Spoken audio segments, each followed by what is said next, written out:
a revolution in startup enterprises and building the next generation infrastructure that will have a light footprint on the earth. Our momentum comes not just from the growth we pursue, but from the transformation that we seek in the quality of life for every citizen. Much of India that we dream of still lies ahead of us. Housing, power, water and sanitation for all, bank accounts and insurance for every citizen, connected and prosperous villages, and smart and sustainable cities. These are goals with a definite date, not just a mirage of hope. And inspired by Gandhiji, the change has begun with us, the way the government works. There is transparency and accountability in governance. There is boldness and speed in decisions. Federalism is no longer the fault line of center-state relation, but the definition of a new partnership of Team India. Citizens now have the ease of trust, not the burden of proof and processes. Business find an environment that is open and easy to work in. In a nation connected by cell phones, Digital India is transforming the interface between government and people. So, Mr. Speaker, with apologies to poet T.S. Eliot, we will not let the shadow fall between the idea and reality. If you visit India, you will experience the wind of change. It is reflected in the surge of investments from around the world, enhanced stability of our economy. In 190 million new bank accounts of hope and inclusion, in the increase in our growth to nearly 7.5% per year, and in the sharp rise in our ranking on ease of doing business. And the motto of Sabka Saath, Sabka Vikas is our vision of a nation in which every citizen belongs, participates, and prospers. It is not just a call for economic inclusion.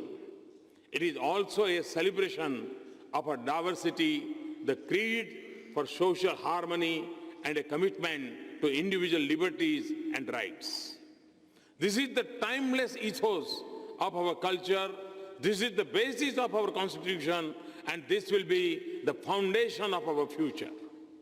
Mr. Speaker, members and friends, the progress of India is the destiny of 1/6 humanity, and it will also mean a world more confident of its prosperity and more secure about its future.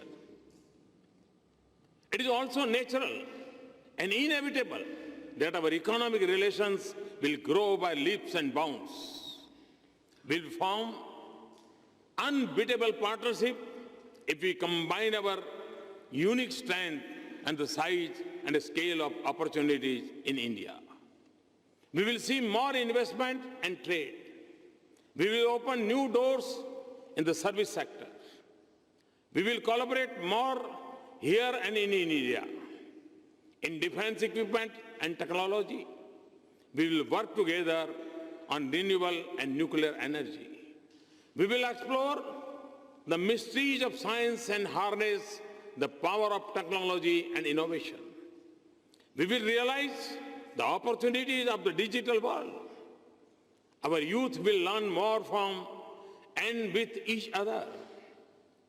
But a relationship as rich as this, with so much promise as ours, cannot be measured only in terms of our mutual prosperity. Mr. Speaker, Ours is an age of multiple transition in the world.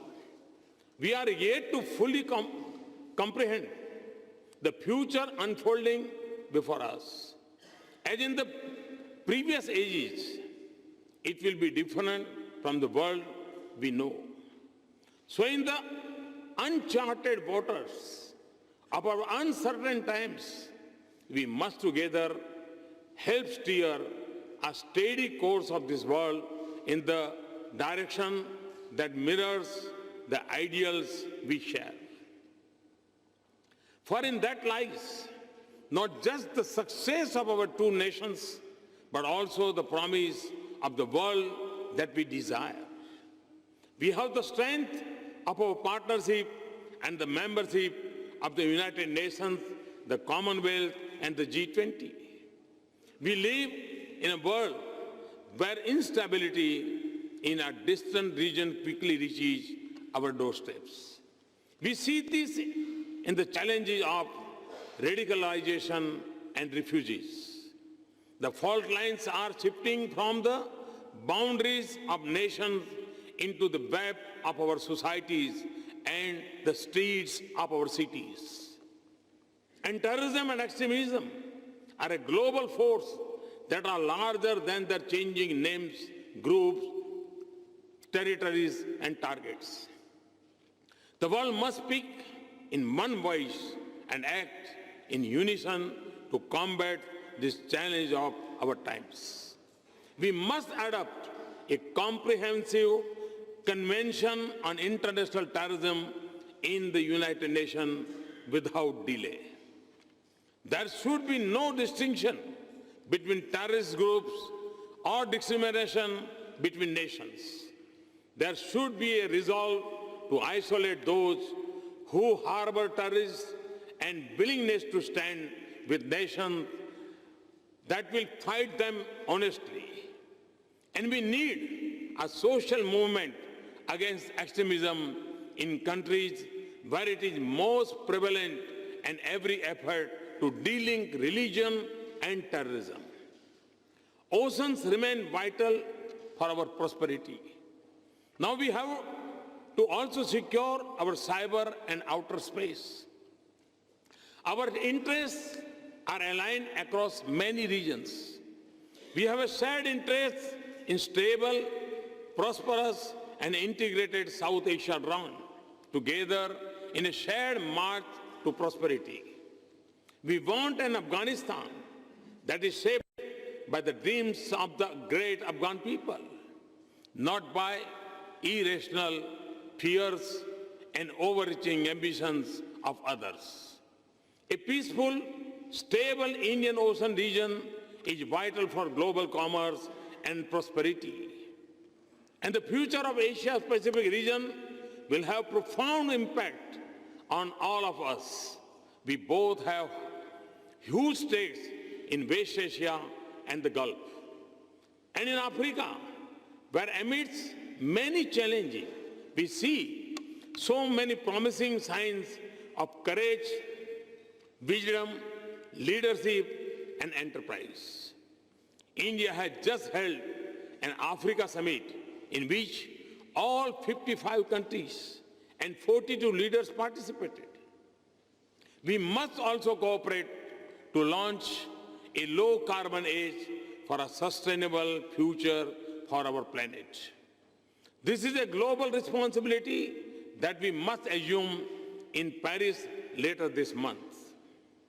The world has crafted a beautiful balance of collective action, common but differentiated responsibility, and respective capabilities.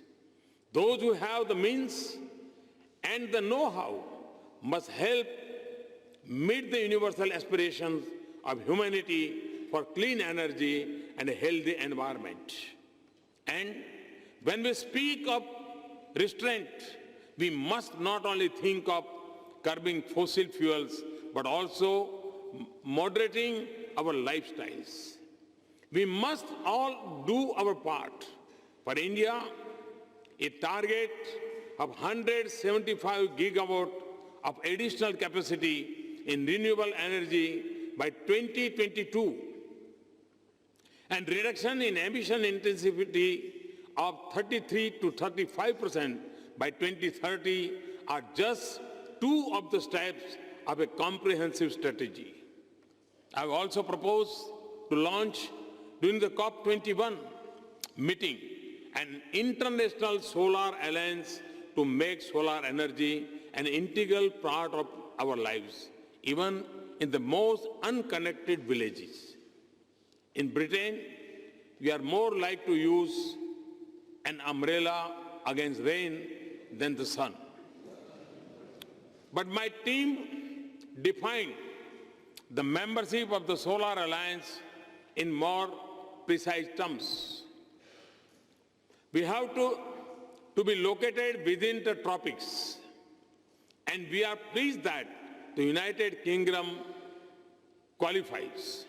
So we look forward to an innovative Britain as a valuable partner in this endeavor.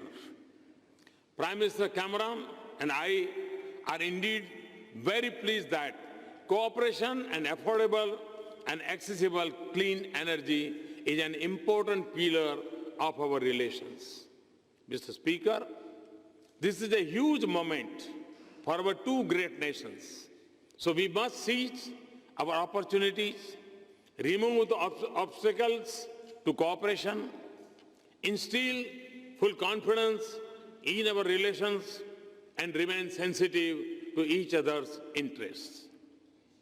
In doing so, we will transform our strategic partnership and we will make this relationship count as one of the leading global partnerships. Ever so often, in the call of Britain's most famous bard, that we must seize the tide in the affairs of man, the world has sought the inspiration to act, and so must we. But in defining the purpose of our partnership, we must turn to a great son of India whose house in London I shall dedicate to the cause of social justice on Saturday. Dr. B.R. Ambedkar, whose 125th birth anniversary we are celebrating now, was not just an architect of India's constitution and our parliamentary democracy. He also stood for the upliftment of the weak, the oppressed, and the excluded. And he lifted us all to a higher cause in the service of humanity, to build a future of justice, equality, opportunity, and dignity for all humans, and peace among people. That is the cause to which India and the United Kingdom have dedicated themselves today. Thank you very much. Thanks a lot.